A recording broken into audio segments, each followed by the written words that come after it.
Restaurant में जाने के बाद जियांगलिन ने मसालेदार लॉबस्टर ऑर्डर किया। मजे खाते हुए विदेश में अपने अजीब अनुभव के बारे में बता रहा होता है। उसने ध्यान ही नहीं दिया कि उसका हाथ और चेहरा अलग दिख रहा है।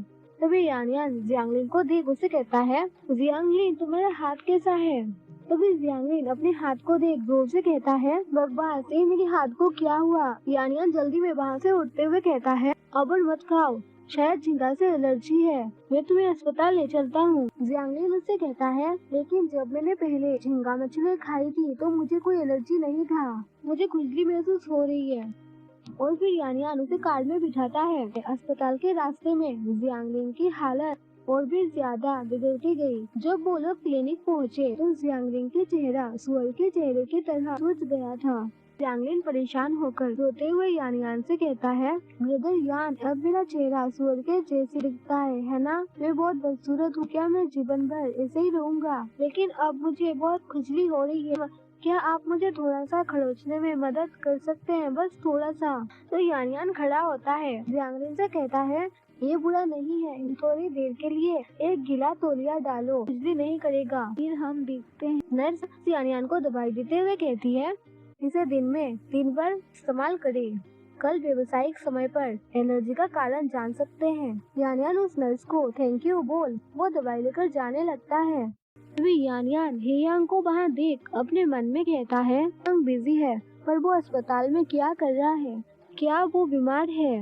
यानियान जैसे हेयांग को बुलाने वाला होता है तो शोजू अपना रिपोर्ट लेकर बाहर निकलता है। यहाँ उसे गर्म पानी देते हुए कहता है, डॉक्टर ने क्या कहा? तो शोजू से कहता है, चिंता मत करो, ये बस थोड़ी पुरानी बीमारी है।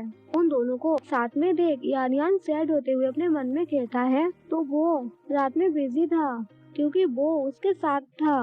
वो दोनों भी यानियान को देखते हैं तो हियांग उससे पूछता है कि वो वहाँ क्या कर रहा है। तो यानियान जियांगलिन के बारे में बताता है।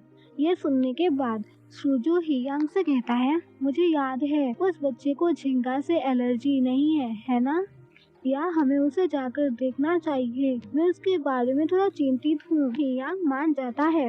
वो फिर दोनों यानियान के साथ जियांगलिन के पास जाते हैं। जियांगलिन यानियान से कहता है, क्या ब्रदर यान आप वापस आ गए? और फिर वो हियांग को देखकर खुश होते हुए उसे कहता है, ब्रदर क्या तुम जानबूझकर मुझसे मिलने आए? ब्रदर शोजू क्या तुम भी यहाँ हो? तो शोजू उससे कहता है, जियांगलिन तुम्हारा चेहरा? तो जियांगलिन उन दोनों से कहता है, आज रात मैंने कुछ लॉबस्टर खाई इसलिए मेरा चेहरा ऐसा हो गया। शुक्र है ब्रदर यान मुझे जल्दी से अस्पताल ले आए, नहीं तो मैं मर जाता। तो हियांग उससे कहता है, मुझे याद है कि तुम्हें लॉबस्टर से एलर्जी नहीं थी। तो जियांगलिन हियांग से कहता है, मुझे भी नहीं पता। और वो अपने मन में कहता है, ब्रदर यान ने नहीं कहा था कि वो बिजी है, तो वो यहाँ शेन शोजू के साथ क्या कर रहा है? और वो शोजू से कहता है, ब्रदर शोजू क्या तुम ठीक नहीं हो? तो शोजू जियांगलिन से कहता है, मैं ठीक हूँ, बस मेरी पुरानी बीमारी। शोजू से कहता है, हमने जांच नहीं की है, हमें इसकी जरूरत है। तो शेन शोजू से कहता है, मैं बहुत परेशान हूँ, मैं जांच नहीं करवाना चाहता। और वो खांसने लगता है। तभी हियांग उसे पानी की बोतल देते हुए कहता है, मेरी बात सुनो, सबसे पहले पानी पियो। तो शोजू उसके हाथों से वो बोतल लेता है। यानियान उन्हें ऐसे बातें करते देख कुछ नहीं कह पाता। तभी जियांगलिन यानियान को सैड देख अपने मन में कहता है, ब्रदर यान क्या तुम ठीक हो? यानियान अपने मन में कहता है, शेन शोजू और हियांग के बीच बातचीत से पता चला शेन परिवार का युवा मास्टर इतना अच्छा नहीं है, वो प्राय हर समय बीमार रहता है। हियांग जियांगलिन से कहता है, मैं शोजू को पहले जांचने के लिए ले जाऊंगा, अगर कुछ भी गलत हुआ तो मुझे कॉल करना।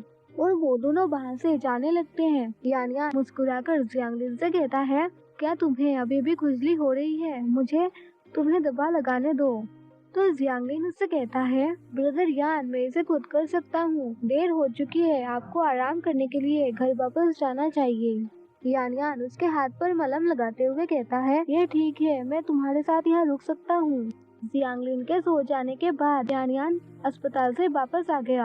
वो लाइट ऑन करता है तो हियांग सोफे पर बैठा हुआ था और वो यानियान को उसके पास आने को कहता है। तो यानियान सिकुड़ कर हियांग से दूर बैठता है तभी हेयांग खींचकर उसे अपने पास लाता है और वो अपना टाई खोलते हुए कहता है, तुम मुझसे इतना दूर क्यों हो?